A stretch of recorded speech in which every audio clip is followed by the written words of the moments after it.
and let's get started. So here's the thing. My primary experience is domain-driven design and distributed systems. On the top left corner here, you can see my latest book, Learning Domain-Driven Design. However, today I want to talk about another topic that I'm really fascinated about, and that's coupling. And it is related to my upcoming book called Balancing Coupling in Software Design. Honestly, it was supposed to be published a long time ago, but I'm a software engineer and it's a part of our job to be bad at estimates, so don't blame me for that. Anyway, I hope that I will finish this book before it finishes me. And anyway, today I want to give you a small preview into the materials of this book. So let's get started.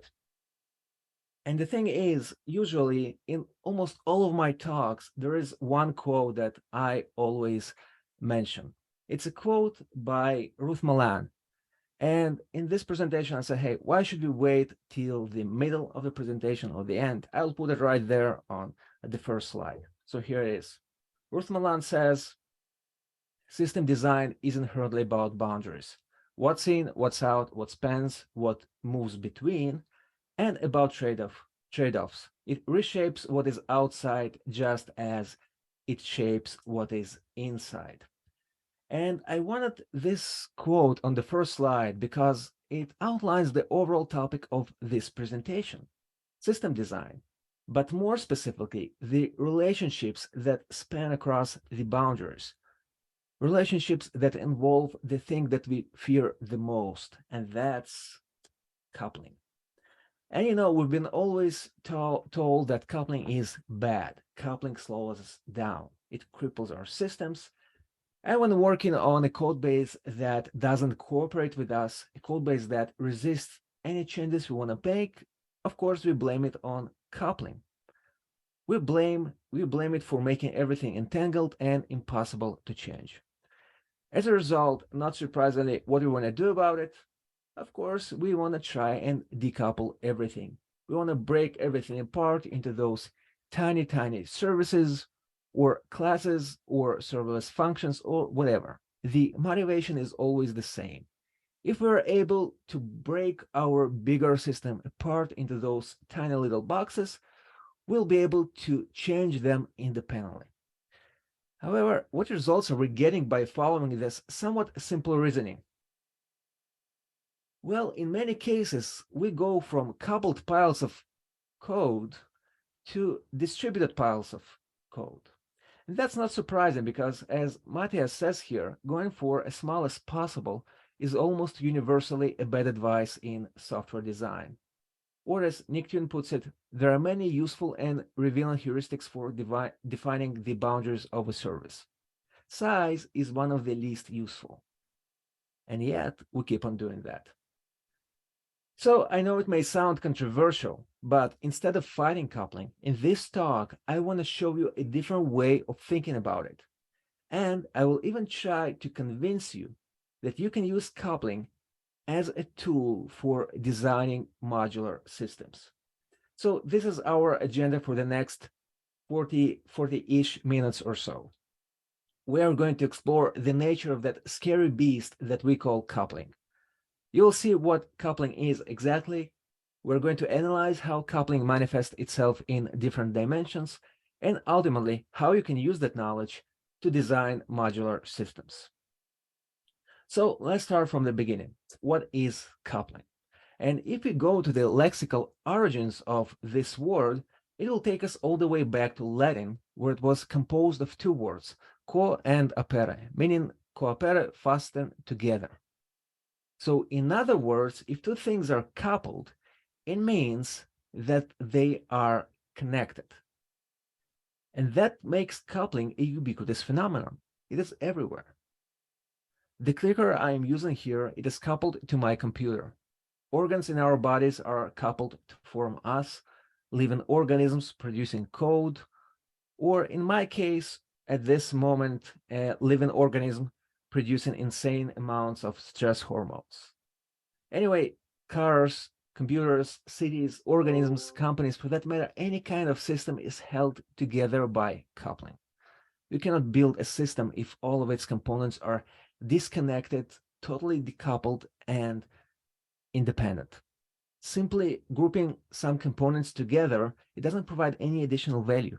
It's just a bunch of fully independent and decoupled entities. But that's not a system.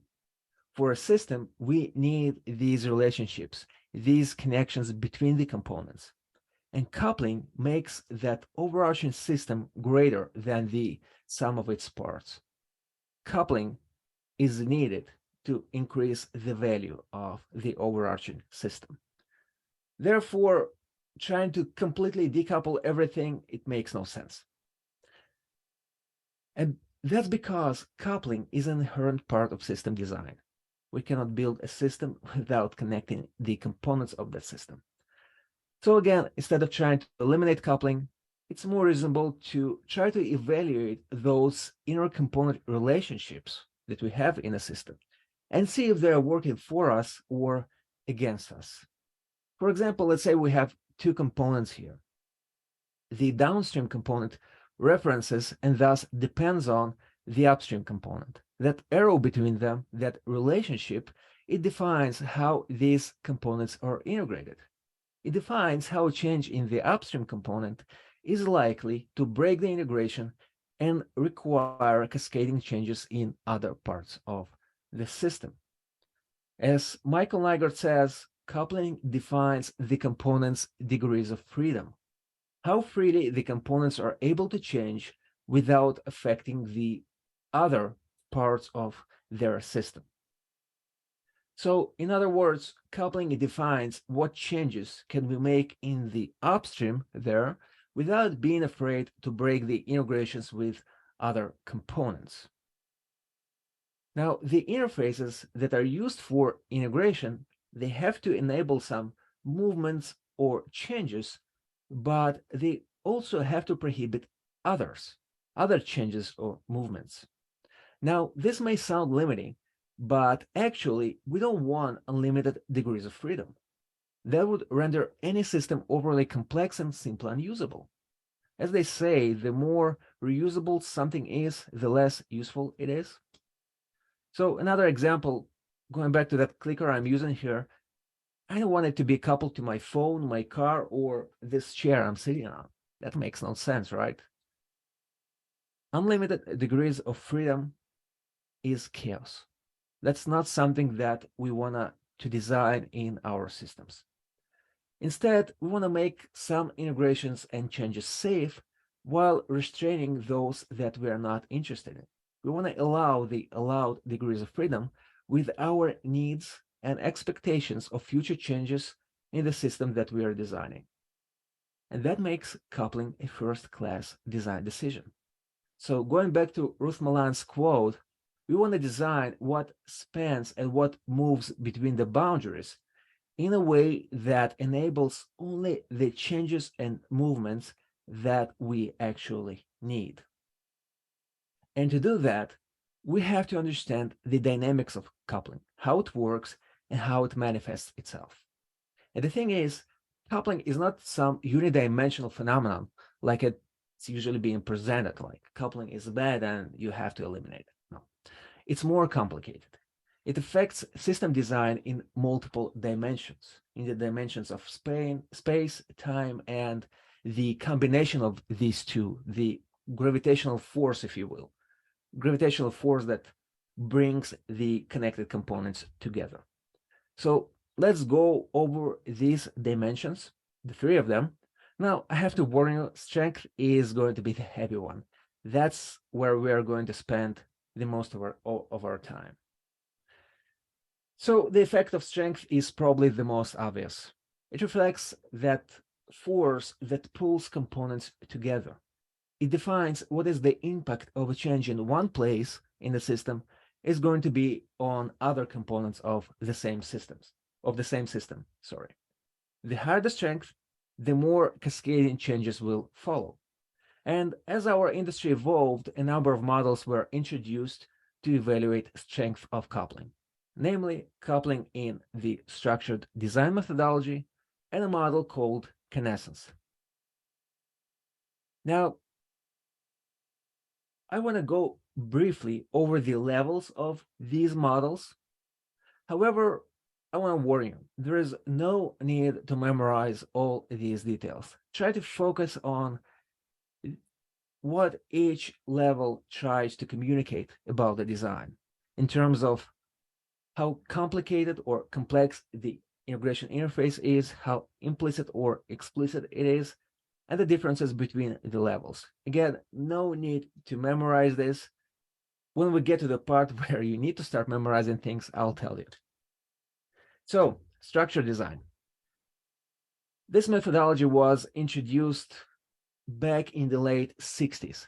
That's where it was coined, but the books, these two books, they came out in the middle of 70s.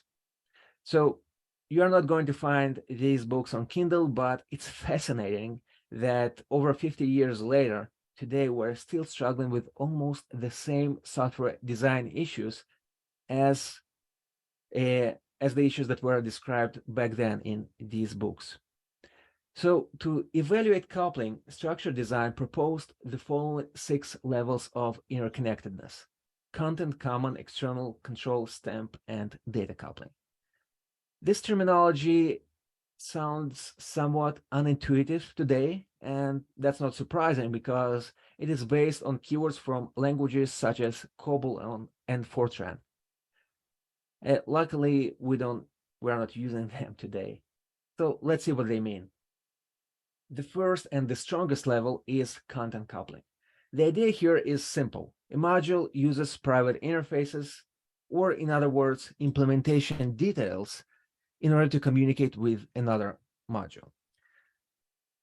A good example from those days would be a go-to statement. A go-to statement that jumps to a certain line of code. And that means whoever authored that go-to statement, they know exactly what happens on that specific line of code. And if it changes, that line with the go-to has to change as well. Now, luckily, we are not doing such death-defying stunts nowadays. However, we have our ways. For example, if you're using a language such as C# or Java, we can use reflection to set a value of a private field or call a private method. These private fields and methods, they were not intended for integration. And thus, using them in any way, using reflection, is content coupling. Next, common coupling.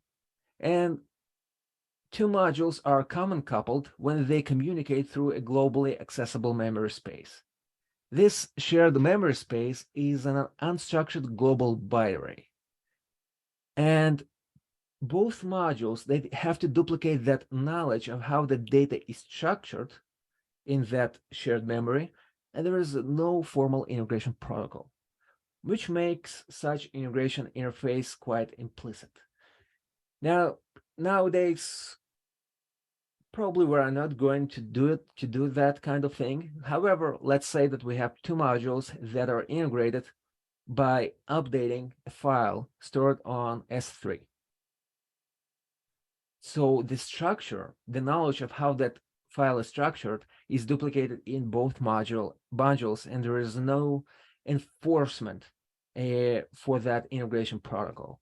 So in that sense, that's common coupling in the language of structured design. Slightly lighter is the external coupling level. Here, instead of using an unstructured memory space, the modules are sharing a global variable. This variable can be a primitive or an array of primitives. It's still a shared memory, but at least the interface is better documented and it is much more explicit right now. The two modules are confined to follow that, the type of that global variable or an array of variables. Today, we can encounter it when using global variables, static variables, for example, when communicating data from one module to another, or a rather different example would be using a shared database when you have two systems working with the same set of data in the same database. So that integration interface is documented by the schema of the database. However, it still acts as a shared memory space that is being used by two modules. So in that sense, it's going to be external coupling. Next, control coupling. And this is the most fuzzy level here because it's not really defined explicitly.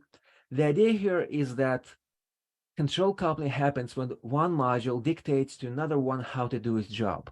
In other words, the business logic is spread across multiple modules instead of being encapsulated in one place. So in a sense, the two modules share the same functional requirements. If the business requirements change, most likely that change is going to affect both modules. Much lower level of coupling is stamp coupling. And stamp coupling modules are communicating by exchanging data records. These records are data structures containing much more information than is actually needed for integration. For example, let's say you're working with a CRM module and you need an email of a customer. But instead of an email, you are getting a whole customer record containing, let's say, dozens or hundreds of other fields. And sharing this extraneous information makes the consumers more sensitive to changes in those data structures. And overall, it doesn't really reflect what data is actually needed for integration between the upstream component and its downstream components. And finally, data coupling. This is the lowest and the most desirable level in structured design. Here, the modules are communicating by passing arguments with integration-related data only. The integration interfaces are compressed to contain only the data that is actually needed for integration. And that's why this is the lowest level of coupling in structured design. So overall, these are the 6 levels. From the highest one, where implementation details are shared in order to integrate, all the way to data coupling, where we are minimizing the integration interface and making it as explicit as possible. Now, these levels were introduced in the late 60s or early 70s, and in the 90s, Miller Page Jones proposed a different way of measuring coupling, which is more adapted to the object-oriented programming paradigm, and he called it connaissance.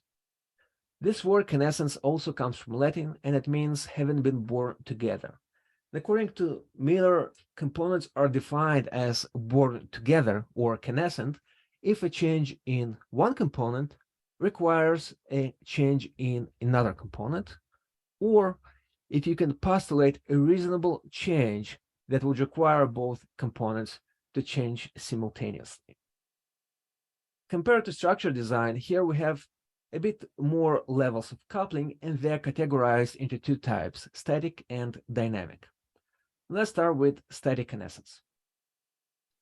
The levels of static connaissance, they can be analyzed just by reading the code, or in other words, these levels reflect compile time dependencies between components of a system. The lowest level here is the connaissance of name, which means that 2 variables have to have the same name in order to reference the same thing. For example, passing a named argument or accessing a specific value from a hash map. You need to know the name of the variable in order to read its value.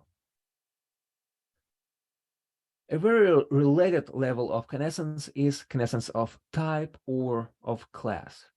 And as the name suggests, it means that types of variables have to match as well. For example, you have to know whether you're expected to pass an integer value or a string value, or a float or a double or whatever. The thing is, you need to know the exact type of data that you are expected to pass or you're going to receive. Now, this is also considered a very low level of connaissance, and actually there is not much sense, honestly, to differentiate between these two, name and type, because usually they come together. Yeah, so both connaissance of name and type are considered the lowest level of connaissance. Connaissance of meaning happens when conventions are used to assign special meanings to values. A trivial example is what we call magic numbers, as in this example on the slide, on the right side here, status equals 7. The knowledge of what that value, that magic value 7 means, it has to be spread across the modules that are using for communication, both the upstream and the downstream modules. All of them, they have to know what 7 means in the terms of their business domain. Next, we have connaissance of algorithm. And this one happens when two modules have to agree on the use of a specific algorithm in order to understand each other. For example, when an encryption is used, then the two modules have to agree on the algorithm that is going to be used for encrypting and decrypting data. Because if they cannot agree on that, if they're going to be using different algorithms for encrypting and decrypting data, well, that integration is not going to work. So this level of connaissance is all about agreement on the usage of a certain algorithm. Now, I want to reiterate, it's not about duplicating the same algorithm. It's about agreeing on the use of an algorithm. It's not the same thing. It's not about duplicated business logic. Duplicated business logic should be the highest level of coupling and not the 4th out of 9. It's somewhere in the middle, and it's not about duplicating business logic. And there is a lot of confusions about it, and many people who talk about connaissance define it as duplication of business logic. That's not the case here. We'll get back to it in a few minutes. We'll get back to the notion of duplicating business logic and its impact on coupling. Next level of connaissance and the final level of static connaissance is connaissance of position. And this one means that instead of passing values by names, they're communicated as an array where the meaning of each value is defined by its position in the array. And it sounds a bit weird. Let's assume you have a method called send email, and its argument is an array of strings. And the first string is the recipient's email address. The second string in the array is the sender's email address. The third one is the subject. And the fourth string is the body of that email. That's how that level of connaissance was originally designed. Probably you can also draw parallels to passing values by in a specific order as arguments to a method. However, I wouldn't say it's that problematic as the first example. So that's connaissance of position. The position of a value in an array sets its meaning. And that knowledge should be, again, duplicated in both modules, upstream and downstream, and it's quite implicit. So because it's implicit, it makes it really easy for one of the modules to make a mistake and communicate the wrong value. And if types are the same, well, usually that error is going to be identified only in the runtime and not in compile time. So these are the 5 levels of static connaissance. Again, you can identify them just by reading the code. They reflect how explicit or implicit an integration interface is, going from the most explicit connaissance of name and type to the most implicit connaissance of position. Again, no need to memorize all these things. So now let's talk about dynamic connaissance.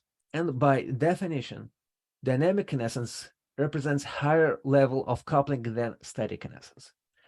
And these levels, they can be identified by examining the runtime behavior of a system.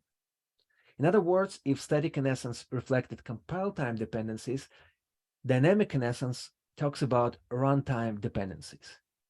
And the lowest level here is connaissance of execution. Here we have a set of operations which must be carried out in a given order, like a recipe that has to be followed precisely step by step. A trivial example here would be working with a database. First, you open a connection, then you begin a transaction, then you execute a query, then you commit your transaction or roll it back, and then you close the connection. That's the order. If you close the connection and then you open it, it's not going to work. And if you commit a transaction before you execute a query, again, that's going to result in not in the behavior you intended. So again, when methods are connected by execution, they have to be executed in a specific order. Next one is connaissance of timing, and it's really related to the previous one. Here, however, we're talking about a time period. We're talking about a method or a code that has to be executed in a set period of time after something else happens. So going back to the previous example of a database, let's say we open a connection and we're doing nothing for like 30 seconds. And that means in 30 seconds, we have to time out that connection. So these two methods, open a connection and time out the connection, they're connected by time. We have that time period that connects them.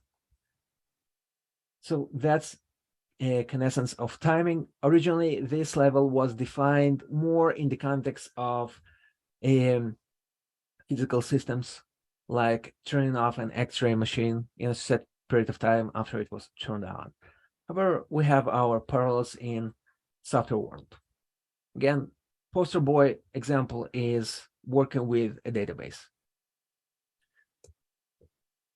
Now, almost the highest level of connaissance is the connaissance of value. And here we have values that have to change together. It means that there is a business invariant or constraint that dictates that these values have to change atomically. They have to be changed together in sort of transaction. They have to change together, or otherwise a system will be in an inconsistent state. If you're familiar with domain-driven design, invariants that we're encapsulating in aggregates, they're connaissant by value. A more simple example would be a data structure representing the three sides of a triangle. Let's say that we were working with that data structure.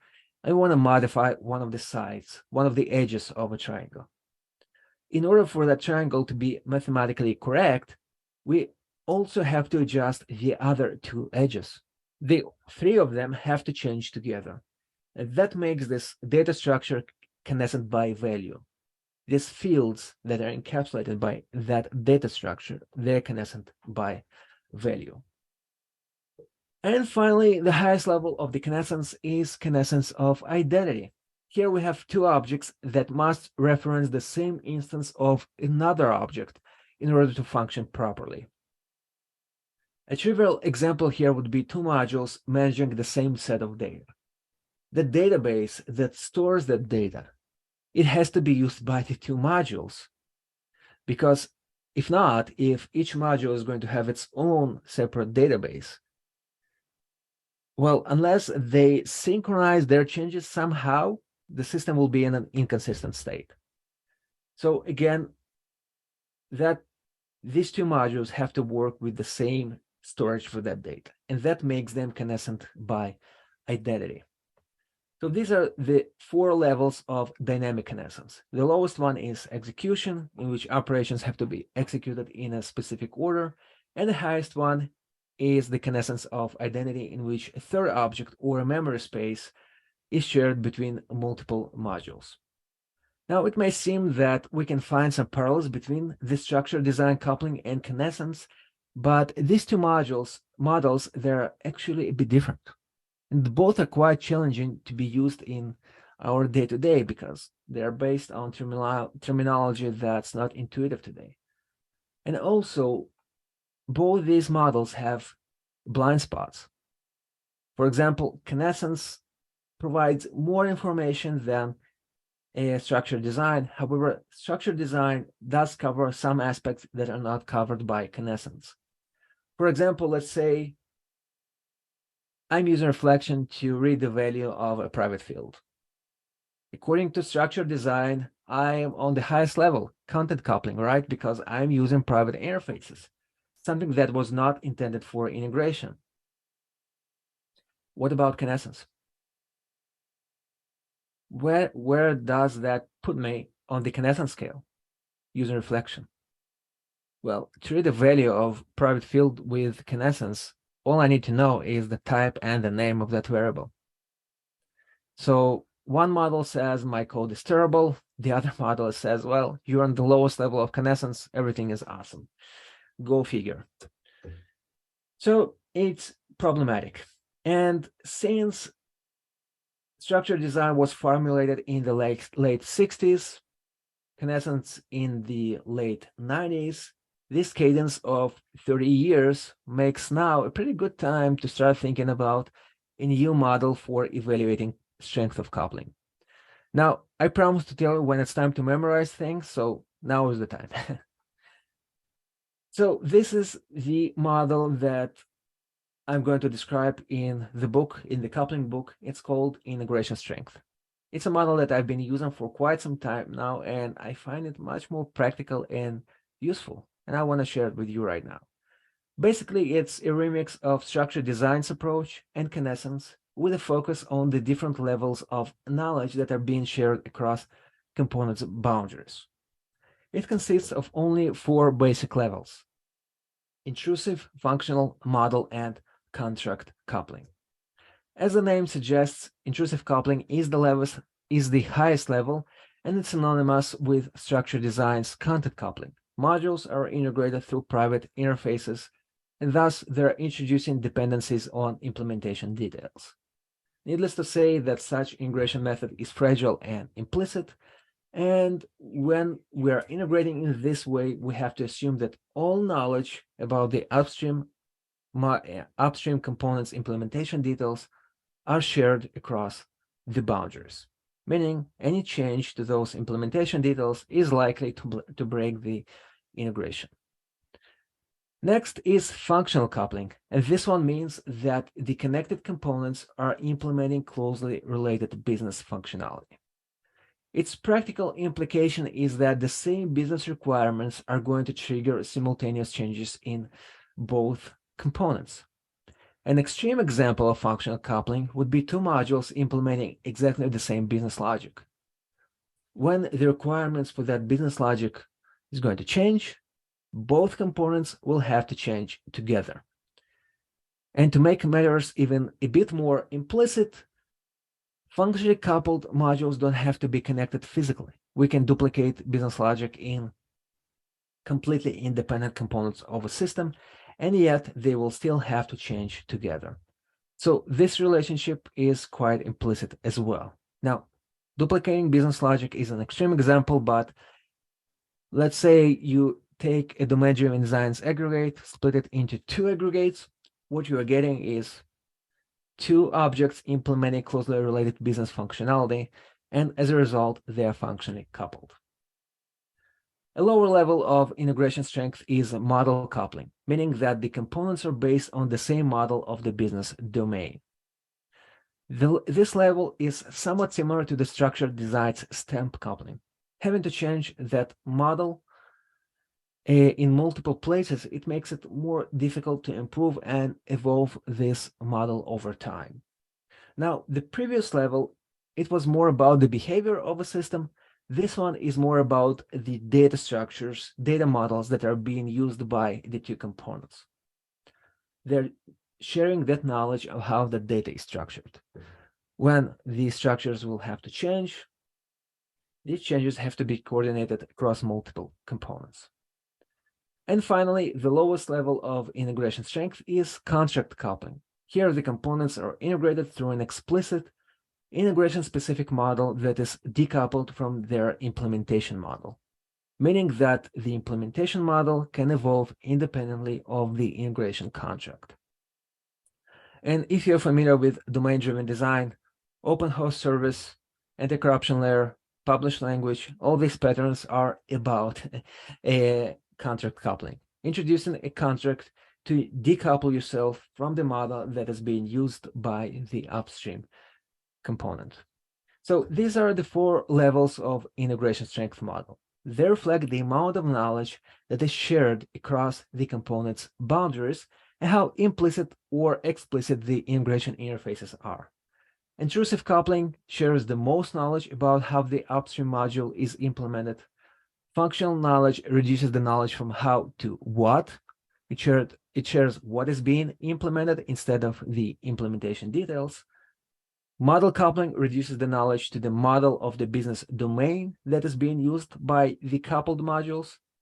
And contract coupling minimizes the interface to the bare minimum that is needed for integration. Now, let's say that we have 2 modules integrated through intrusive coupling. Does it mean that the design is necessarily bad? Well, we still cannot answer that question. To answer it, we have to talk about another dimension of coupling, and that's dimension of space, distance. Turns out the physical location of components also affects their levels of coupling. And the thing is, the connection between a system's components can span different distances. These distances are closely related to what we call levels of abstraction. We can have coupling between individual statements, methods, classes, namespaces, components, microservices, or whole systems. Now, what do we have on the vertical axis here? What is the effect of implementing interrelated functionalities at different distances? And that's coordination. Coordination effort that required to implement a cascading change. The longer the distance between the elements that have to be changed together, the more coordination effort is required to actually go ahead and make that change. In other words, the cost of a change is proportional to the distance between the affected components. But that's not the only interesting effect of distance. The second one is lifecycle coupling. In other words, how interrelated their life cycles are. As components are located closer to each other, the higher the chances that changing one of them will inadvertently affect other components as well. For example, if you are changing a method in a class, chances are that you will also have to change other methods in the same class as well. And the closer the elements are, the higher the probability for such collateral cascading changes. Furthermore, if components share the same life cycle, they have to be tested and deployed simultaneously. And that further limits our possibilities to evolve them independently. Now, interestingly, the distance between components is affected not only by the level of abstraction, but also by the organizational structure of the company implementing these modules. Take, for example, microservices on the right here. What's going to be the difference between 2 microservices that are implemented by the same team or microservices implemented by 2 different teams? Well, in the latter case, we definitely have higher coordination and overhead and lower life cycle coupling. Thus, the larger the distance is going to be larger despite the fact that we are talking about the same level of abstraction here. Now, let's say that we have 2 systems implementing functionality with a high level of integration strength, functional coupling. And since we're talking about 2 systems, the distance between them is pretty high as well. And this design sounds bad, but is it necessarily bad? Well, to answer this question, we have to talk about another dimension, and that's the dimension of time or volatility. And the thing is, we should know how often do the coupled components actually change. Because if they don't, well, maybe that's okay to have that design, that high integration strength over high distance. And as the saying goes, it's hard to make predictions, especially about the future. However, we can use some tools to try to predict where we should expect the highest rates of changes. And the tool I prefer to use is domain-driven design subdomains. According to domain-driven design, subdomains are business building blocks that define fine-grained functionalities that are required for the company to succeed. And they come in three forms: core subdomains, generic, and supporting subdomains. Core subdomains, they're all about the company's competitive advantage. These are inventions, optimizations, or intellectual properties that differentiate the company from its competitors. This is how the company plans to make profits. On the other hand, generic subdomains are solved problems. Here, the company uses an available solution. Or supporting subdomain, it's somewhere in the middle. It's a company has to implement it, but it provides no competitive advantage. So, as a result, a core subdomain is most volatile. This is where we should expect the highest rate of changes, because business wants to optimize the solutions for core subdomains. They're going to change the most often, unlike supporting and generic subdomains. So these are the three dimensions of coupling. Now, let's see the interesting insight we can get by combining the three of them. And if we combine the three of them, what we can get is the maintenance pain we're going to endure by having to maintain that relationship. And we can evaluate that maintenance pain by simply multiplying the three values. Maintenance pain is the strength of the relationship times the volatility of the relationship times the distance between the components. Meaning that if all three are high, the pain you are going to endure is going to be high as well. And following this mathematical reasoning, if you want to avoid pain, all you have to do is to minimize either one of these values. If you can reduce the integration strength to the minimum contract coupling, then it's okay to have high volatility over high distance. Cascading changes will require lots of collaboration efforts, but the minimal strength minimizes the number of such cascading changes. If both integration strength and volatility are high, there is nothing you can do about it. For example, if the components are naturally functionally coupled, then minimize the distance between them so that those cascading changes won't require high coordination efforts. And finally, if the volatility is zero, high strength over high distance won't really affect you. That's why, for example, it's okay to have intrusive coupling to fetch data from a legacy system. The strength is high, distance is high, but you know that that legacy system is not going to change. So overall, to sum it up, the algorithm to minimize maintenance pain is eliminate all accidental coupling, reduce the strength as much as possible, and you will not always you will be able to minimize it. Sometimes you will need to have intrusive or function or model coupling. So if reducing it to minimum is not possible, reduce the distance between components with high strength and high volatility. Now, unfortunately, I am out of time. I have 2 more minutes. I will quickly say that if you're into domain-driven design, then aggregates are about minimizing distance between modules that have high integration strength, functional coupling. Supporting subdomains, we say that here we don't really need to invest in complicated tools and techniques, and that's because volatility is low. We're balancing it. So I will wrap it up because I'm unfortunately out of time. If it sounds interesting, look over for this book when it's going to come out. And I have to say another disclaimer that pen function that I showed you here, it's not the whole story. You can go ahead and start using it right away. However, that's not the whole story. In the book, there are going to be a more elaborate function that would require me another 2 hours.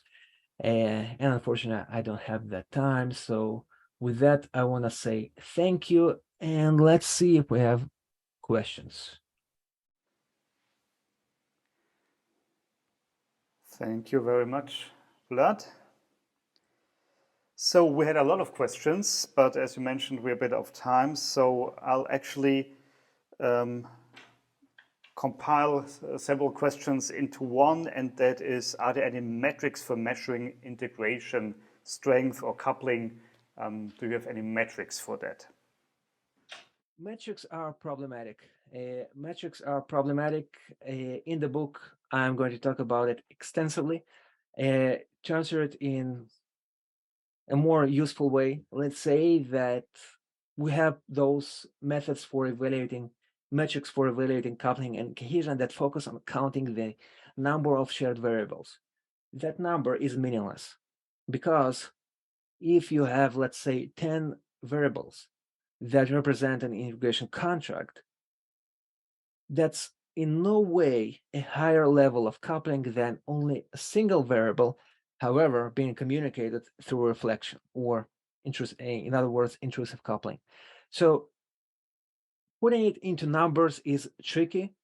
However, in the book, of course, I have more time to talk about it. And in the book, I will also show a way of evaluating degrees of each level so that you can compare two designs that involve, for example, different levels of functional coupling.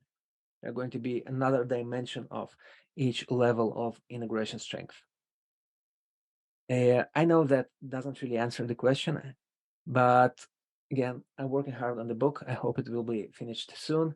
My DMs on Twitter are open. You can shoot me questions there, or my email.